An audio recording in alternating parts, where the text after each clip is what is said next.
Morning everyone. I thought I'd pop on and do a quick demo on doing some paper clay and some molds. I've never used the resin, so I haven't actually tried that yet. I'm so desperate to. I had it on order on like eBay and then it went out of stock, but Di from Cabriole said she had some in, so maybe my next order I'll have to place that. Seeming as my mama's butter didn't come, I must have taken it off my order, so I was really upset because I was looking forward to using that on a piece. I've got a couple of different molds and a couple of different clays. I have, oh, this is a big one. So this paper clay here, which is an Australian brand, it's just from my local art shop because I was wanting to do some molds and use the clay like straight away, and I was worried that the one, if I ordered it online, wouldn't come in time. And this actually works out much cheaper, but I do think the one that they show on the IOD or the redesign with Prima videos, I do think they work a little bit differently. They've got a different texture to them. So there is a bit of a difference from a general artist paper clay to this one. I don't quite know what it is. I probably have to look at the ingredients a bit more. I have a couple of different molds. So I have, this one here is a Thornton medallion. So it's a redesign mold. They are really nice, but they are very expensive. So I'm a little bit cheap, and I went online and bought a few from eBay because these guys are like 30-ish bucks a thing, and these are like 2 to 4, but like really cheap, or not even. But these are definitely better quality. You get more out of them. Some of these ones, where's my camera, are quite small, so they don't sort of take too well with the clay. I think they'd probably be better suited for the resin. So you could probably pour the resin in, and you can see I did an order from like 2 different companies, and I ordered like 2 of the same 2 things. So I got them twice, but they were so cheap, it doesn't really matter. But there's a couple of good ones here, like all these swirly designs. I've actually got some that I'd made a while back that I just dried. So you can kind of just, when they come out really nicely, and they, you know, you would just give them a prime and then paint. It is better when you have finished doing them, you actually take them out straight away because you can mold them. It is quite a crumbly. I'll take this one. So the paper clay is quite crumbly, like a clay. So once it's on and you've got paint and everything, it's better. I mean, I guess like the wood, if you're going to knock something quite hard, it's probably going to chip.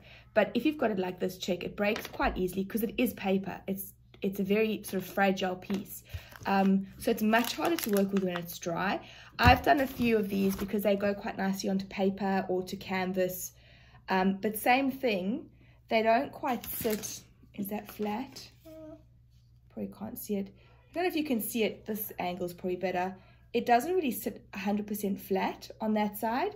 So it does become a bit harder to work with once it's dry if you haven't got it 100% flat at the bottom. So they do suggest that you work with it when it's a bit wet and actually stick it on wet, because then you can mold it a bit better to where you need it to go.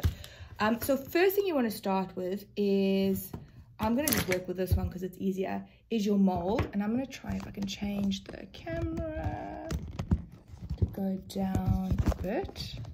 Oh.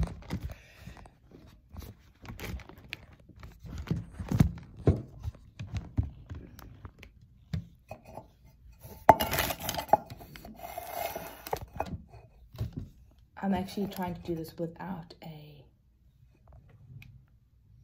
stand, so it's quite interesting how this is working for me. I'm seeing what I've got on my desk that will not interfere with the camera, and I'm thinking 2 empty tins is not. I'm trying to make my stand look down. It's a very odd stand. If I could show you a photo of it, you'd actually laugh at me. Let's see if I can do it. Okay, so you can see that a bit better. So the first thing you want to do is have a couple of paint brushes. I've got one I'm going to use for the glue. That's not my brush. Those are my kids' brushes they were using earlier. I've got one I'm going to use for the glue, and then I've got a soft brush, a little bit of a softer brush. So what you want is some cornstarch, and what that's going to do is it's actually going to stop the clay from sticking, move these out the way, from sticking inside. So you want to just dust a little bit of this or bit of this in. Now, the cool thing with these ones is generally when you've got sort of swirls, you kind of get two sides. So you'll get sort of one that goes left and one that goes right. And then you can obviously do them on each side of your cabinet and then make it all consistent. Okay, so I've just given it a bit of a fill, and then I've dusted it all out. And then you're going to take your clay. So like I said, I've got this creative paper clay. This is the one they use on all the videos for their, I think IOD or Prima, all the ones I've been watching. And it kind of just, it's really nice. It's the most fun thing to play with. Like if you're feeling like you need a textural day or just a down day. And what you're going to do is you're just going to push it in. So as you're working it, so you're going to pull off small pieces, but as you're working it, you kind of just want to work it into itself so you don't get any kind of joins per se. So you're just going to push it with your fingers into that. I'm going to actually do one with this creative paper clay and then one with the one I got from my local art shop, and just show you the difference of how they work. So I'm just pushing this in. So just as I go, if it, you know, I taped this with some tape to keep it sealed, to keep it wet. And I last used this, I don't know, sometime last year. So it's been set with some tape on it. Now, the next stage you're going to do is you're going to just use your fingers and push into the corners. I don't know if you can see, I'm just pushing into the corners like that. Just trying to get the excess stuff. You can probably hear my kids shouting in the background. We've got a parent-teacher conference day, so it means there's no school. It means they have to take them in for a parent-teacher conference later to chat to their teachers, I guess, about what our expectations are for the year. So it's going to be an interesting day having all three of them home, and yeah. But that will be good. I'm trying to let them play and not have them on the TV or the iPad all day. So I've just gone and done that. Okay, so I'm just making it as flat as possible. Now, one of the other things you can do is you can take an old credit card. Now, I always try and keep old cards and stuff around. And you can use a spatula, but, oh, not spatula, the scrapers, you know, the paint scrapers. But I always have cards available. I guess it's the crafting art stuff that I do. And that's kind of what it's going to look like at the end. So you want to just try and make sure that it's all flat. Doesn't matter too much if it does go over. You could probably see there's a little bit of bleeding on some of the edges here. You can either rub that off or you can just let it go. So that's that clay. And I'm going to try to bring some of this clay out. So this is a bit grayer. Doesn't really matter. I think I found, I'm remembering now as I'm feeling it, it's a bit more moist than the creative paper clay. So it's kind of just a bit stickier in some ways. Okay, probably too much. Should probably get my kids down here doing some of this. They'd probably enjoy it, and the sensory is pretty good. Yeah, for me a big thing with the paper clay was I can do anything with it, so I can use it not just for the molds, and that one was a bit cheaper. Sort of the creative paper clay you kind of want to keep to yourself and not do anything else with, and not let the kids use. But the other one, you can kind of do really cool sculptures and make some wireframes and that, and then add the clay on top. And I just thought that would be pretty cool. And kids craft or kids activities that we need to do, or art classes that I'm going to run. So if you didn't know about me, I've actually run art classes in the past. I sort of take paper, like adult paper classes. I've taught adult mixed media, adult painting, printmaking. I've taught kids classes. I've taught baby sensory classes. I used to live in Singapore, so I did a lot of my teaching there. Since coming to Australia, not so much. Childcare is much more expensive, and it's been a bit harder to manage. And I'm just trying to start getting back into all of that now. Okay, so I've just smoothed all of this out and grab my card again and just try and get that across there. Okay, so those are the two that I've done. Now you can let them dry a little bit. Now here's the test, really, to see if they pop out. And this is what the cornstarch does. It helps them not stick to the bottom of the mold. I think with the